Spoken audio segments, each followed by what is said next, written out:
Bale ito mga karaos, maulan na umaga sa inyong lahat. Ngayong araw po ng Lunes, bali June 12 po ngayon. Yan o, bali holiday. Mga karaos, wala nga po pala tayong pasok dito sa mga regular na ginagawa natin dito sa phase 2. Tapos dapat mga karaos, mag-i-start na tayo sa project dito sa phase 5. Kaso nga lang ganito po yung lagay ng panahon.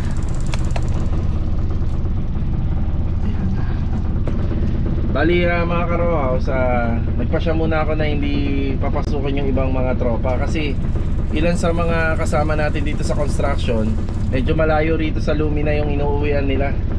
So papasok sila basang-basa, uuwi ng basang-basa, no? Baka inisip na natin na magkasakit. Pwede sana sila rito sa bodega. Yun nga lang, kung sino na lang yung malapit dito, kagaya ni Master Jojo. Tsaka nag-ano rin ako ng pasahod. Gusto ko sana kahit paano maraming magagawa, o may magagawa, may matatapos. So si Master Jojo makakasama ko ngayong araw, para kahit dito na lang sa bodega, yung hindi na tiles ni Bilog, siya na lang yung gagawa. Ayun. So ito, medyo maulan, no? Bagyo. Gagawa pa rin tayo ng content video para may update tayo. So samahan niyo po muli kami ngayong araw po ng Lunes. Enjoy watching po. Tara. Ayan, good morning. Kanina magdamag, mula gabi hanggang madaling araw, hanggang magpa-umaga. Grabe yung ulan.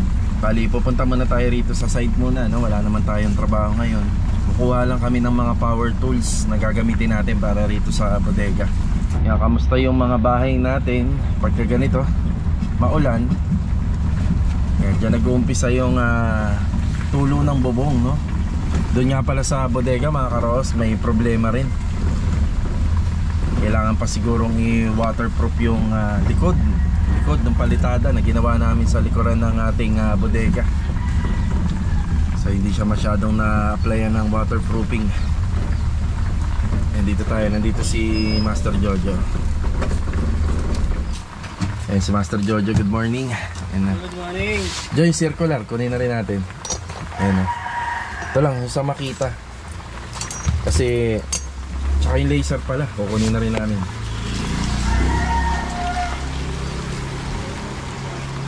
Maulan. Yan, hindi pa matatapos yan. Magdamag pa yan, yung ulan na yan.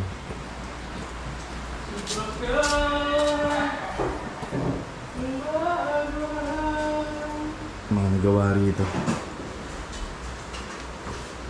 Yung laser, laser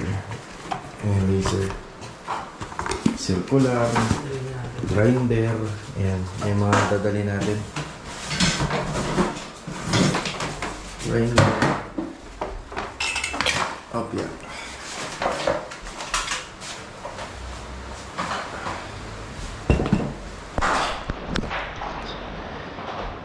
Bali hanggang ngayon nga pala wala pang update dun sa pintura na hinihintay natin sa may all home.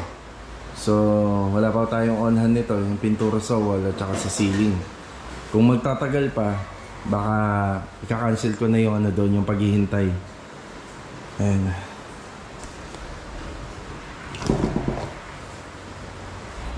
Yan yung lagay ng ating panahon dito. Ayos naman yung bahay na ginagawa natin dito. Diba? Kaya kagandahan yung natin, yung gutter natin, nandun banda sa labas. Nakalabas siya para doon na lang tapon ng tubig. Ayos naman. Madilim lang na. Hindi natin binuksan ang ilaw. Okay. Kumuha lang kami ng gamit dito.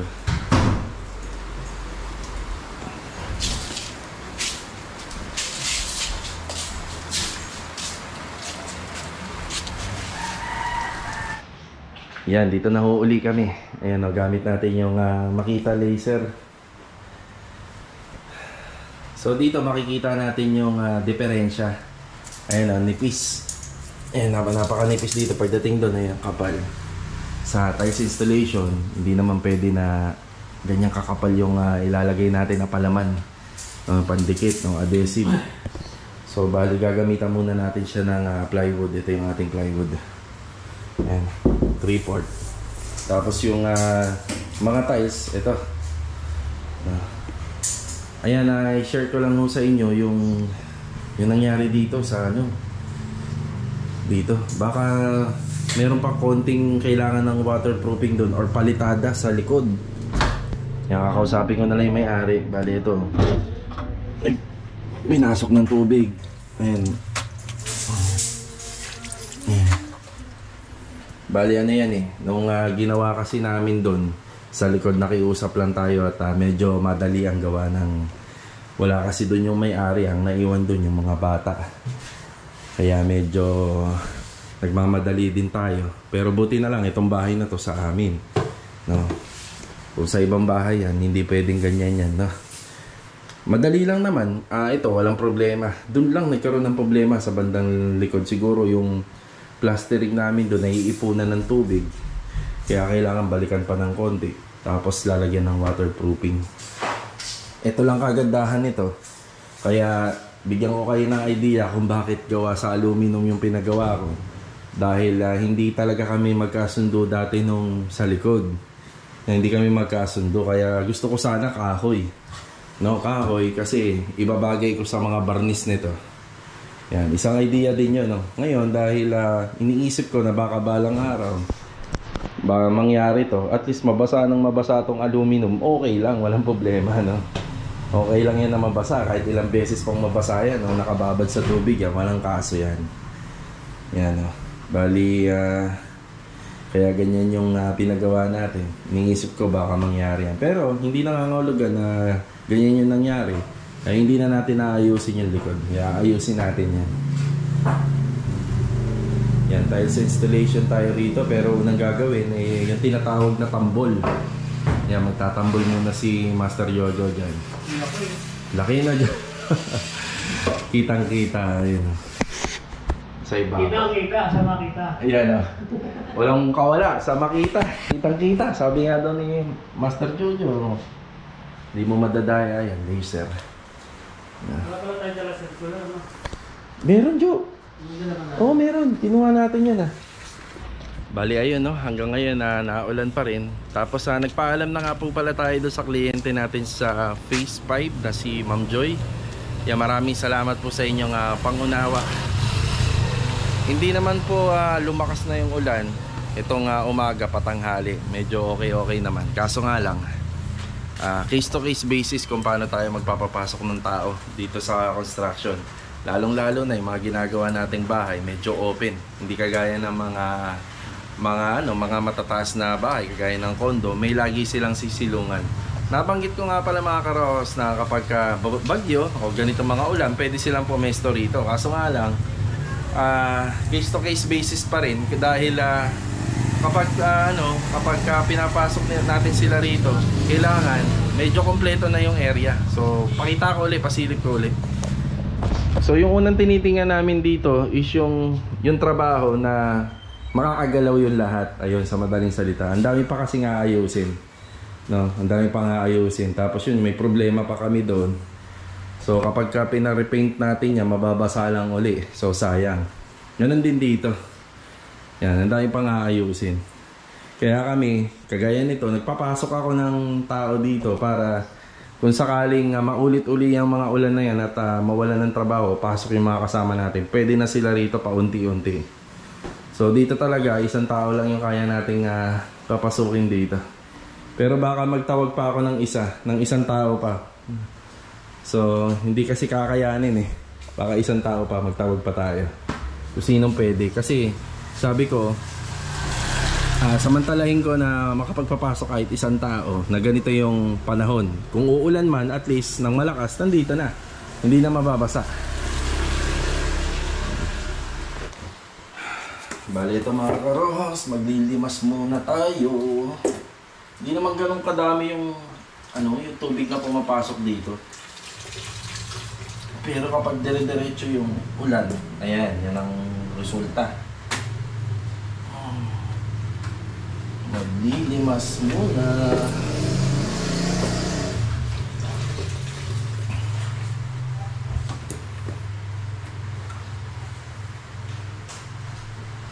Limas muna tayo.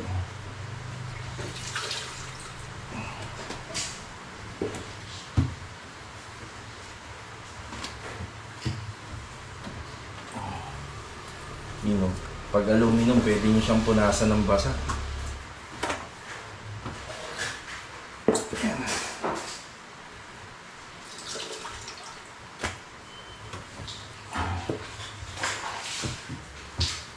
Maganda sa aluminum. Eh, si Master Jojo dito na. Sabi ko yun yung maganda sa aluminum. Kahit ganyan magbabasa. Okay lang. Galing na si Master Jojo doon sa site. Yung circular. Abangan na lang natin yung mga magagawa natin dito mamaya.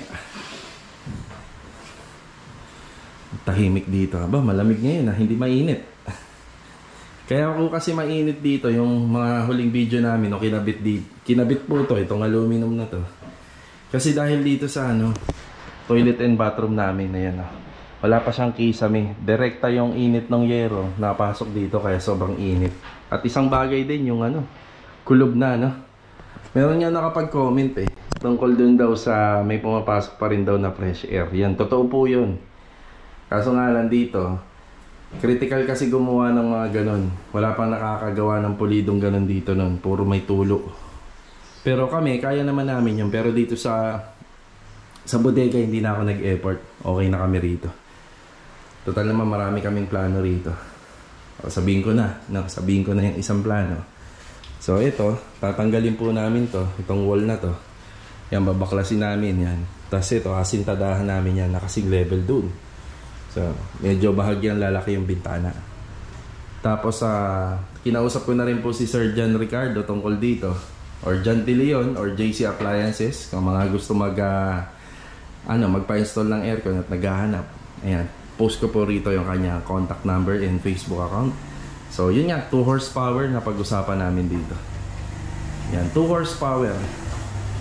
Yan, para pag may bisita or may gathering, may celebration, pwede kami dito.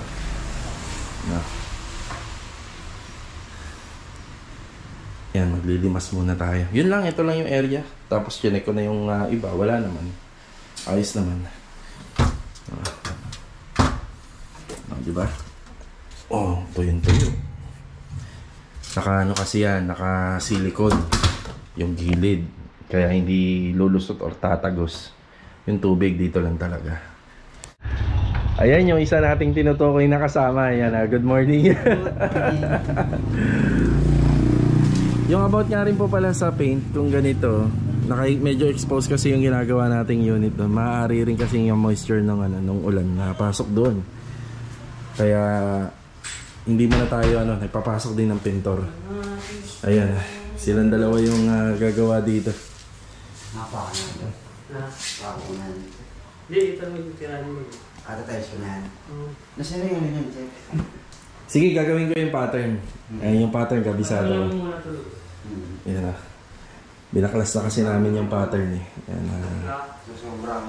Ito, bumili muna tayo ng utility box. Bali, nagpapalagay ako ng isang outlet dito. Tapos, meron naman ng outlet dito. Yung dating outlet niya dyan, hindi na namin tatanggalin. Okay na yan. Tapos itong isa, para rito.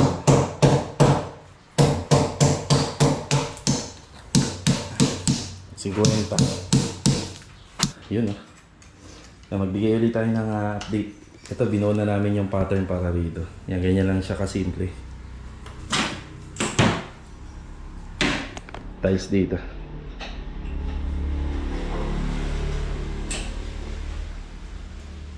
Balikan yan yung ginawa namin dyan mga karos para makuha namin yung pinakahulog. Nilagyan muna namin ng dito, ng plywood. Ay, yung mga tira natin dito.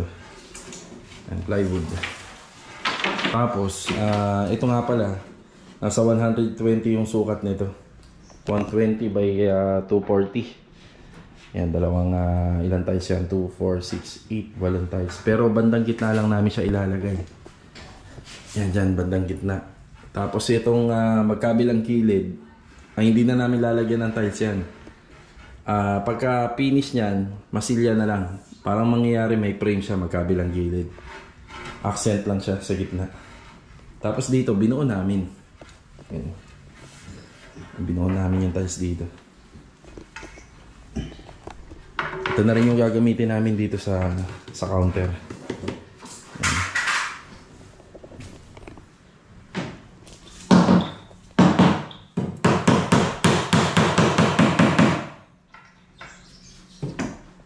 Bali yan lang yung dinidikit namin dyan, stick well, doon sa plywood. Pero meron din dapat pahid doon, yung sa plywood. Tapos dito rin. Yan pagka ganito, inuuna namin ilalim. Yung patong-patong na lang po yan hanggang doon sa taas. Ilapit na.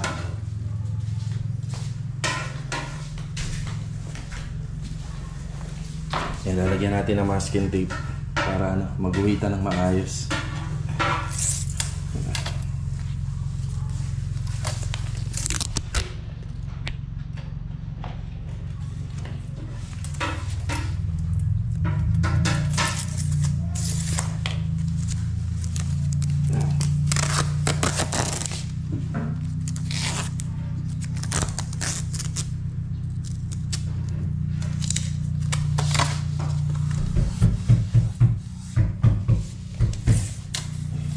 Para mas kita yung guhit. Lalo na pag mga itim yung tiles yan, mas mahirap yan. Hindi mo makikita yung guhit ng lapis.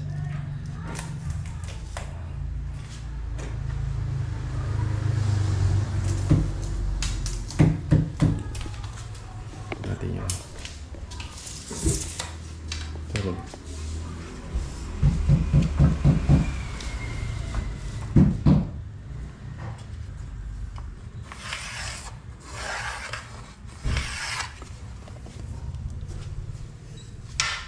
bali puputulin ng grinder to na nakakabit yung masking tape.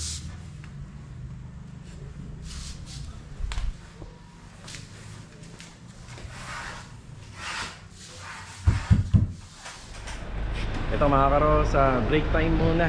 Ayan, nagkulang tayo ng tiles dun sa bodega. Ayan na. Andun sa dulo. Ayun o, sa pinakadulo. Ayan.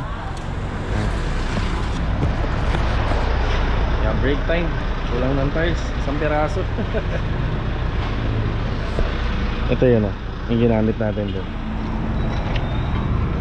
Pare, okay na yun. Ay, sige, thank you. sir. Ito lang yung pinunta natin dito, isang pirasong tiles. Tara.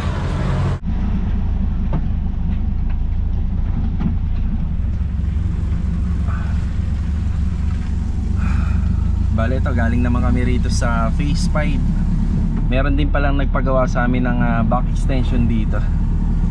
Kapag ka pumesto na kami rito, meron tayo isang gagawin na bahay dito overall na isang Angelic. Angelic na overall. Ibig sabihin, simula umpisa hanggang matapos natin sa finishing. Tapos meron din nagpagawa ng back extension din na inner unit na Angelic. Saktong-sakto to kung sakaling maganda na yung panahon na mamaya hanggang bukas, yung lupa malambot kasi mag-ano kami rin maghuhukay. Ayun yung kila mama. Okay, tara.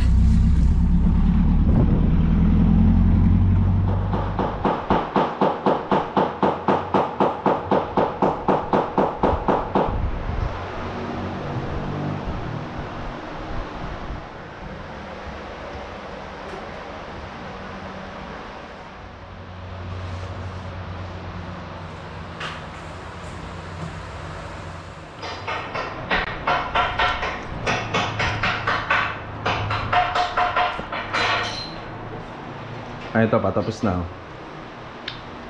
Ito isa. Bali kanina bumili tayo ng isa kasi kulang to. Bali 3 pirasong tiles yung papasok dito sa ibabaw. Yan, nabasagan kami kanina. Nakakasama na yan. Ito dapat yung para dito eh. Yan, nasa ilalim. Nag-adjust na lang kami. Iba na yung design yung ginawa namin sa ilalim. Total naman na matatakpan naman ng ibang gamit yan. Ito yung tinutukoy namin sa inyo. So yung magkabila, hindi na namin lalagyan ng siroho yan. Pwede kami maglagay dyan, ibang tiles na lang. para lumutang itong accent na ginawa natin. Kinuha lang namin yung gitna, nagtira kami ng alawan sa gilid. Tapos dito, naglagay kami isang outlet pa rito. Ito, binuhay na namin yung saksakan dyan. Yun. Merienda niya katigil. Binatog. Ayan, binatog ang merienda. Shoutout kay kuya na taga pabahay. Nagtitinda ng ganito.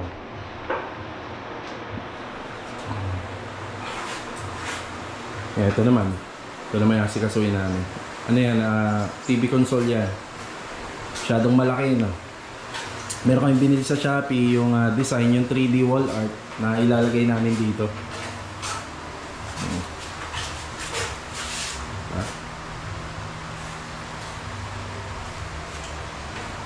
Yan na. Paunti-unti, nagkakaroon na ng dating. Diba?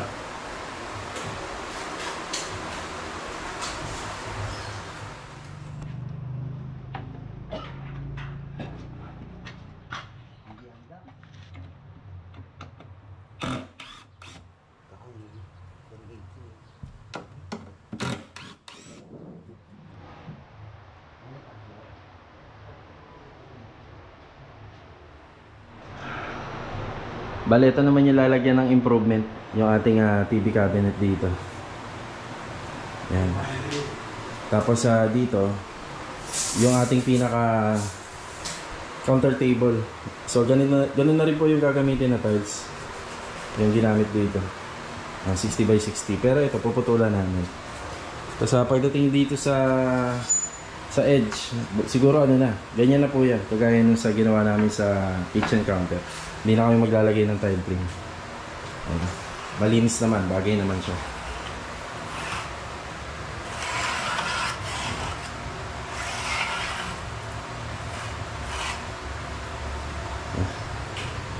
Oh, update tayo sa weather. Medyo may araw pero tingnan nyo rito. Wow.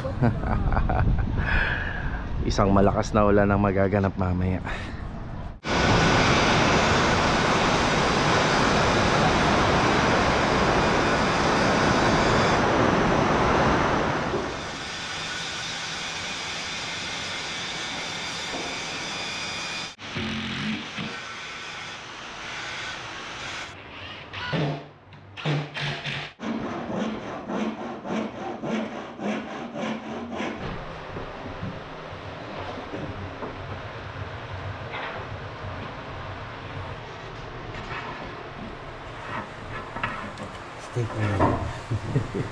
Yan, bali uwian na. Yan, grabe. Lakas lagi ng ulan. Kaya thank you. Ingat kayo, ingat. Yan, magbigay tayo ng update sa mga nagawa po nila rito. Yan o. Bali, ito may improvement pa. Yan, marami pang improvement to. Meron ng konting rack na binubuo rito. May shelves pa po yan. So ginawa nating sukat dyan 40 rito, 40. Tapos yung gitna, hinati na lang natin. Tapos may shelves pa sa gitna yan. Yung baseboard namin dito, lagi siyang nakapaurong. Yan yung finish namin. Hindi siya nakapantay dun sa mismong finish ng ating framing. Para bahagyang parang nakahang siya, tingnan. Ma-emphasize po yung squareness ng ginawa nating open cabinet. Tapos ito, yung wall accent natin. Naipaliwanag ko nga. So makikita nyo kung bakit may kalang na ganyan. Para hindi pa a-adjust. So naka black screw siya. Yan, para hindi a-adjust kasi naka stick wall lang yan. Matibay na yan kapag natuyo. Wall accent. Nagtira tayo rito ng 10 cm. May gagawin pa kami dyan. Kasi ang purpose nung kung ba't nagtira kami, sa tiles nakikita natin yung mga B-cuts. Yan o. Bali 60 by 60 yung ginamit natin dito. Hindi naman maganda po yung hulog ng pader kagaya dito. Tingnan nyo, makapal dito. Pagdating doon sa dulo, medyo panipis na ng panipis. Para ma-emphasize po natin yung accent wall. Kaya hindi na po natin yan, hindi na po natin nilagyan magkabilang siroho. Okay na po yan. Tapos dito naman, ito naman yung installation ng tiles dito. Ito cladding. Okay lang naman na hindi na naglagay ng ilaw rito. Tapos hindi na namin nilagyan ng tile trim. Okay din naman, basta malinis yung pagkakagawa. So ito linis Tapos ang finish na lang nito, polytop to dito. Kung ano yung kulay ng ating open cabinet, open shelves, ganun na rin. Ganun din dito, pinturado na. O, di ba? Ayun yung mga nagawa po ngayong araw po rito ng Lunes. So, hindi muna nakapasok yung lahat, no? Dahil gawa nga po nung bagyo. Lagi na pong ganito yung weather natin. Alala ko to, nung gumagawa kami sa Phase 5, tingnan nyo. Lagi nakantala yung gawa namin. Kapag ka ganito, hindi naman masama mag-decide ng kung magpapapasok tayo or hindi. Kasi naka-budget ang lahat. Kapag ganyan, pinipilit natin na magpapasok, walang masyadong magagawa. O kaya baka lagi tayo magpa-undertime. Yan yung mga naganap ngayong araw po ng Lunes dito. Ito nga pala, ulitin ko lang, bago pala to in-install, no? So meron muna tayong ginawang backing. Yung backing natin, doon natin dinikit yung ating tiles. Gawa nga hiwala nga sa hulog itong ating pader. Itong actual turnover ng toilet and bathroom, no? Sa pagitan ng living area. Yan, ayos na. Ganun din dito. O, di ba? Bale, ito, marami lang nagpapa-shoutout, no? Isa-isahin lang po natin bago tayo matapos. Bale, shoutout po sa Marine Team ng Benline na sina Edwin, Alex, John, JM, and Romeo. Sherwin David from London. Sir Lester Lascano from Milano City, Italy. Chato family and Gabrines family. Kidapawan. Ayan, shoutout sa inyo. Binabati ko ng happy birthday si Roman Ibasco. More birthdays to come pa. Kay Sir Vic Balwarte. Yan, shoutout sa inyo. Kay Joffrey, kay Cristel Joy, kay Queen Summer and Summer Luna. Yan, shoutout sa inyo. Kay Hernel Jan at sa baby nila na si Peter Jan. Yan, shoutout sa inyo. Binabati ko ng happy birthday Valen Glorioso. At saka si Vonel Amarillo. Yan, shoutout po sa inyo. Also kay Sir Tolitz Vlog. Yan, God bless. San Nicolas family from Magtandem, San Carlos City, Pangasinan. Yan, God bless. Also sa regular natin na viewer na si Sir Edgar Cruz. Yan, happy fiesta rin sa Barangay Kalumpang, Marikina. God bless sa inyo. Na last but not the least, Noni Carlo Tibang from Kuwait Steel. Yan, God bless sa inyo. Bali mga karaos, maraming salamat po muli sa pagsama ngayong araw po ng Lunes. Sana po bawas-bawasan na po yung ulan at makapag-umpisa na tayo sa mga susunod natin na project. So ito, God bless po sa ating lahat. Paalam po muna, ingat palagi, and God bless.